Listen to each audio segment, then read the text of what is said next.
कौरवों के पिता धृतराष्ट्र को अपने जीवन काल में काफी कष्ट प्राप्त हुए, जबकि वो 100 पुत्रों के पिता और पतिव्रता स्त्री गांधारी के पति थे।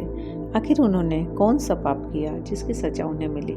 वेदव्यास जी ने वह जग के पालनहार श्री कृष्ण ने धृतराष्ट्र के दुखों के पीछे किन रहस्यों को उजागर किया, आइए जानने के लिए वीडियो को आरंभ करते हैं।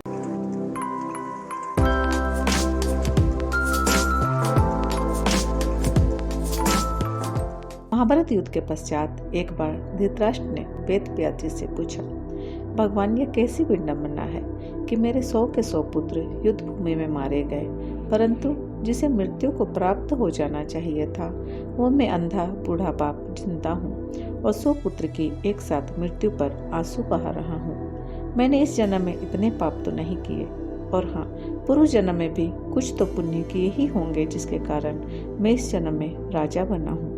भगवान, किस कारण से मुझे यह घोर दुख भोगना पड़ रहा है? धृतराष्ट्र की बातें सुन वेदव्यास जी ने अपनी आंखें बंद की।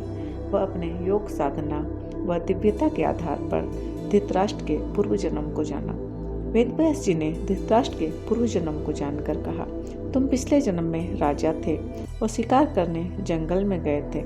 वहां तुमने अत्यंत सुंदर हिरण को देखा और उसके पीछे शिकार के लिए उसके पीछे पीछे भागे, परंतु तुम हिरण का शिकार नहीं कर पाए। हिरण तुमसे डरकर भागता गया और झाड़ियों में कहीं छुप गया, जिसके कारण क्रोध में भरकर तुमने उस जंगल में आग लगा दी, जिसके कारण वहां उगी घास और सूखे पत्ते जल गए। वहीं पास में सांप का एक बिल था, जिसमें सांप के छोटे छोटे बच्चे थे, जो तुम्हारे द्वारा लगाई गई आग में जलकर भस्म हो गए, और सर्पिनी अंधी हो गई थी। तुमने उस जन्म में जो अशुभ कार्य किया उसका फल तुम्हें इस जन्म में प्राप्त हुआ है। इसी कारण से तुम्हारे 100 बेटों की मृत्यु हुई और तुम अंधे पैदा हुए। धृतराष्ट्र के जीवन में मिले दुखों के पीछे उनके ही अनेक कुकर्म थे, जिससे संबंधित दूसरी कहानी है। एक दिन धृतराष्ट्र ने श्री कृष्ण से अपने 100 पुत्रों की मृत्यु व अपने अंधे होने का कारण पूछा। तब श्री कृष्ण ने धृतराष्ट्र को बताया, आप पिछले जन्म में भी एक नरेश राजा ही थे, परंतु आप काफी दुराचारी व्यभिचारी थे। प्रजा की खुशी व सुख शांति की आपको तनिक भी परवाह नहीं थी। एक दिन की बात है, आप अपने रथ पर सवार होकर कहीं भ्रमण को निकले। रास्ते में एक सरोवर में हंसों का एक जोड़ा मिला, जिससे आपकी गाढ़ी मित्रता हो गई।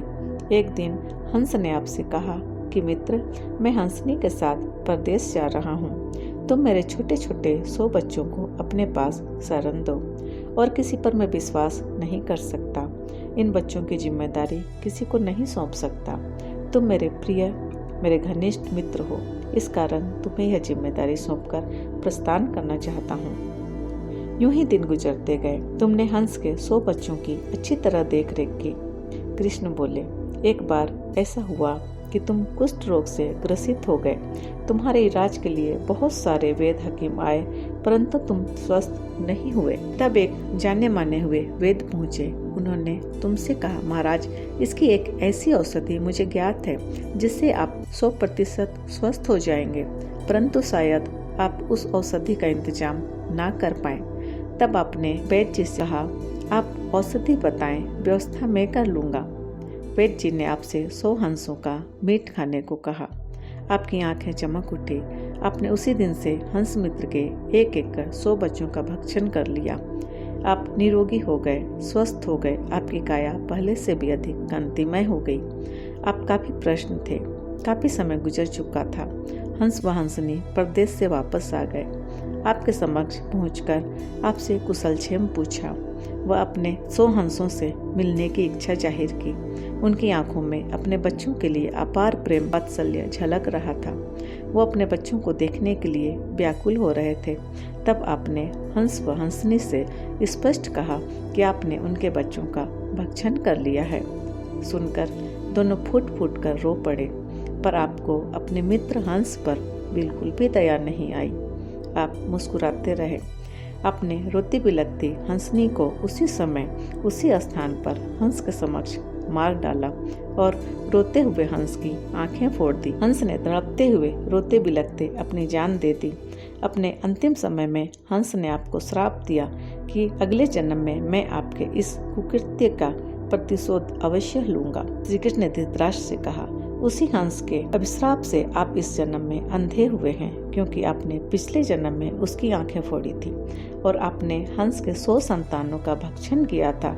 इस कारण बलशाली भीम के हाथों आपके 100 पुत्रों का अंत हुआ और किसी के द्वारा नहीं, क्योंकि कुंती पुत्र भीम वही पिछले जन्म का हंस है जिसकी आपने आंखें फोड़ी थी, वह जिसके 100 पुत्रों को आपने मार डाला था।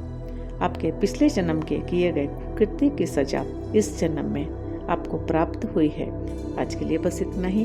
वीडियो पसंद आया तो लाइक व शेयर अवश्य करें। फिर मिलेंगे अगली कहानी के साथ, तब तक के लिए नमस्कार।